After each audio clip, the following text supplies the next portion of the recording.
지금 공개된 울릉공항의 가장 충격적인 장면은 활주로가 평지 위에 놓이는 것이 아니라 산을 깎고 밭을 메워 만들어지고 있다는 사실입니다. 위성사진과 항공 영상을 보면 한쪽에서는 가두봉 절취가 진행되고 다른 한쪽에서는 사동항 앞바다가 거대한 인공부우지로 바뀌고 있습니다. 그래서 일부 영상에서는 지하 활주로라는 표현까지 나오지만 핵심은 더 분명합니다. 울릉공항은 국내에서 보기 드문 방식으로 산과 바다 사이에 활주로를 밀어넣는 초고난도 해상공항이라는 점입니다. 이 장면이 왜 충격적인가?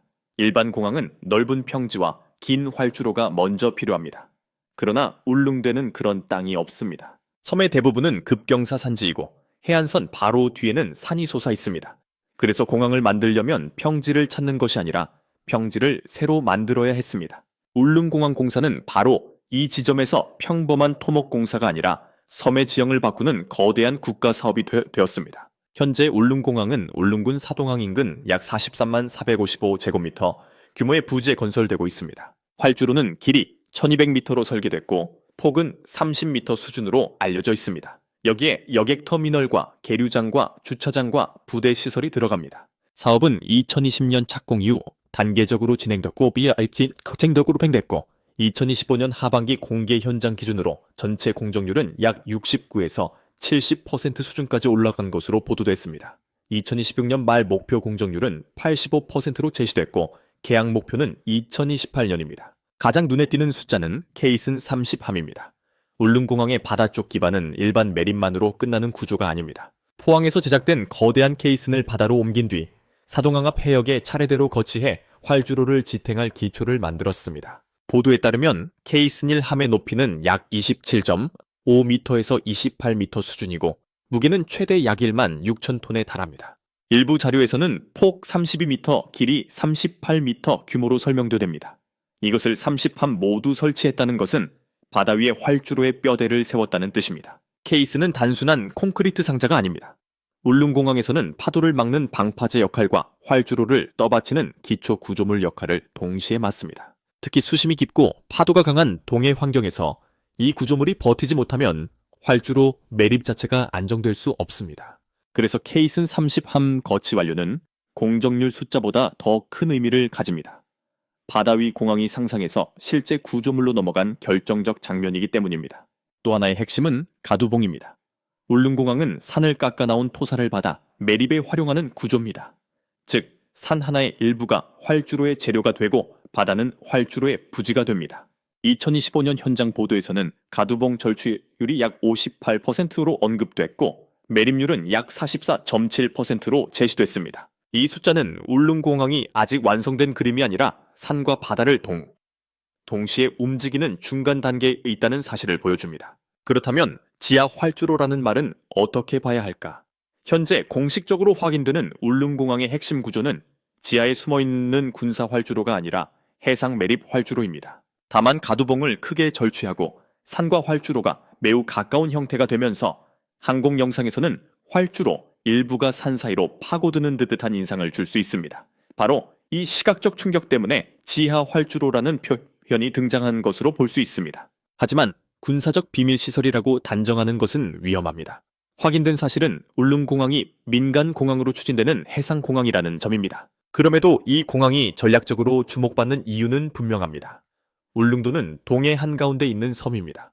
독도와 동해 해상 교통로와도 연결되는 위치에 있습니다. 공항이 생기면 평시에는 관광과 응급 의료와 주민 이동을 바꾸지만 비상 상황에서는 구조 인력과 장비 이동 속도를 크게 높일 수 있습니다. 군사공항이라고 부를 수는 없어도 국가 안보와 해양 대응의 관점에서 의미가 작지 않은 기반 시설인 것은 분명합니다. 현재 울릉도 이동은 바닷길에 크게 의존합니다.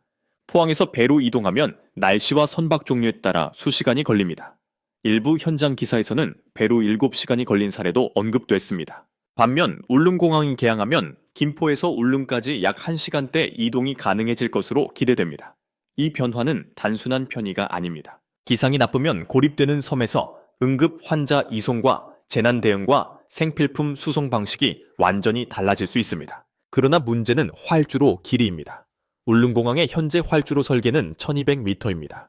이 길이는 소형 항공기 운항을 전제로 한 구조입니다. 하지만 주민들과 일부 전문가들은 바다 위 공항이라는 특수성 때문에 1500m 연장을 요구해왔습니다. 비가 오거나 바람이 강하거나 활주로가 젖었을 때 제동거리가 늘어날 수 있다는 우려가 있기 때문입니다. 특히 울릉도는 해상 기상 변화가 빠르고 계절풍의 영향도 받기 때문에 활주로 300m 차이가 단순한 숫자가 아니라 안전 문제로 받아들여지고 있습니다.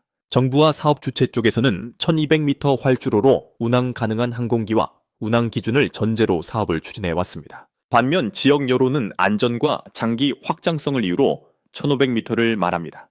여기서 충돌이 생깁니다. 이미 케이슨 30함이 설치되고 매립과 절취가 상당 부분 진행된 상태에서 활주로를 늘리면 설계 변경과 예산 증가와 공기 지연이 불가피할 수 있습니다. 즉 300m 연장은 말로는 짧지만 실제 현장에서는 바다와 기초와 터미널 배치까지 다시 계산해야 하는 문제입니다. 총 사업비도 중요 천수 숫자입니다.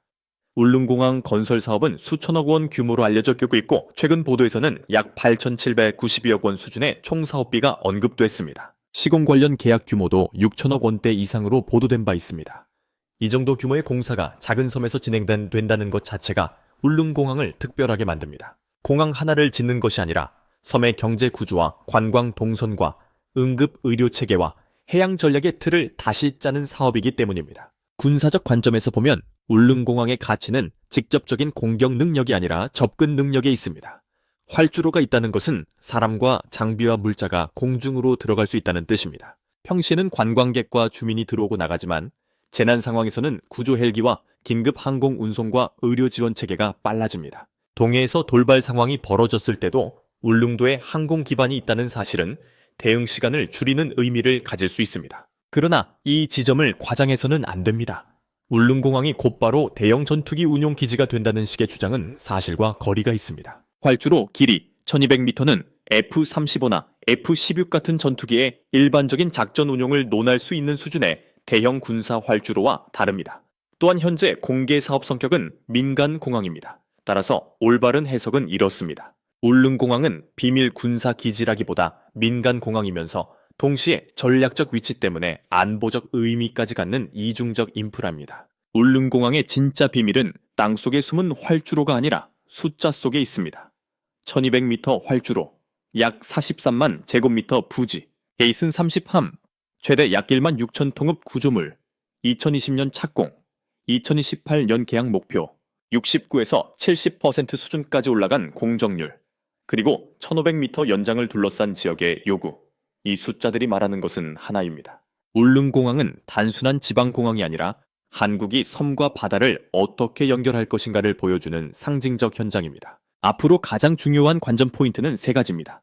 첫째는 2026년 말까지 공정률 85% 목표를 달성할 수 있느냐입니다. 둘째는 활주로 1200m 설계가 실제 운항 단계에서 안전성과 경제성을 동시에 입증할 수 있느냐입니다. 셋째는 주민들이 요구하는 1500m 연장 논의가 사업 후반부에 다시 힘을 얻을지 여부입니다. 이 세 가지가 결정되면 울릉공항은 단순한 공사 현장이 아니라 동해 교통지도와 안보지도를 동시에 바꾸는 사건으로 기록될 수 있습니다. 결국 현재 공개된 울릉공항의 충격적인 모습은 과장이 아니라 실제 지형 변화에서 나옵니다. 산은 깎이고 바다는 메워지고 거대한 케이스는 해저 기반을 붙잡고 있습니다. 지하 활주로라는 표현보다 더 강한 현실은 이미 눈앞에 있습니다.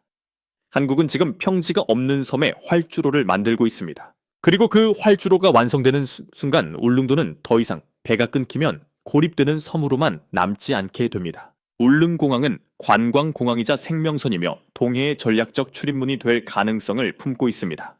특히 이 공항이 영상 콘텐츠로 강한 이유는 화면 하나의 갈등이 모두 담기기 때문입니다. 절벽처럼 잘린 산은 공사의 난도를 보여주고 바다 위로 나온 매립지는 한국 토목 기술의 규모를 보여줍니다. 동시에 짧은 활주로 논란은 안전이라는 질문을 남깁니다. 시청자는 단순히 공항이 만들어진다는 소식을 보는 것이 아니라 왜 이 작은 섬에 이렇게 거대한 공사가 필요한지 묻게 됩니다. 바로 그 질문이 울릉공항을 평범한 지역 개발 뉴스가 아니라 전략 인프라 이슈로 끌어올립니다. 또한 울릉공항은 공사 방식 자체가 위험 부담과 기술력을 동시에 드러냅니다.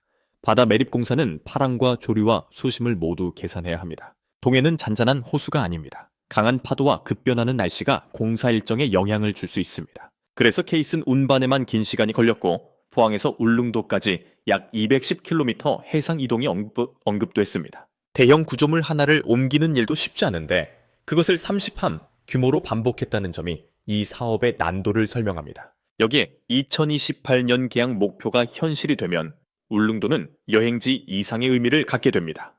하루 생활권이라는 표현이 가능해지고 섬 주민의 의료 접근성도 달라집니다. 관광객 유입은 지역 경제를 키울 수 있지만 동시에 환경 부담과 교통 수요도 커질 수 있습니다. 그래서 울릉공항은 완공만으로 끝나는 사업이 아닙니다. 개항 이후 어떤 항공기가 들어오고 몇 편이 운항되며 악천후 때 어느 수준까지 안전하게 운영되는지가 진짜 평가 기준이 됩니다.